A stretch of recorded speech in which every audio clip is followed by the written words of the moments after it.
मग दूध धंदा का? हं. 32 लाखाची शेत मी जमीन आता घेऊ शकत नाहीये. पण 1.5 लाखाची म्हैस घेतली हं. तर ती 1.5 लाखाचं दूध देते. बर. मग तोट्यात का जाते? हं. एक तर तुम्ही दूध काढू शकत नाही तिचं तेवढं, म्हणजे तुम्हाला माहिती नाहीये. हं. एक झालं. माहिती नसल्या कारणानं तिचं तुम्ही 1.5 लाखाचं दूध काढत नाही. मी 1.5 लाखाचं दूध काढतोय. मला दूध धंदा परवडतोय. हं. हां. आता ते तुम्ही समजा 1.5 लाखाची म्हैस आणायला गेला हं.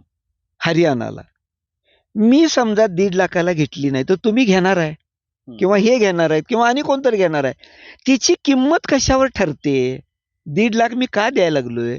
तर ती 15 लिटर दूध देणार आहे म्हणून मी 1.5 लाख रुपये द्यायला लागलोय. हं. जर तिथं मी हरियाणाला सकाळ आणि संध्याकाळ मिळून 15 लिटर जर दूध काढलं, तर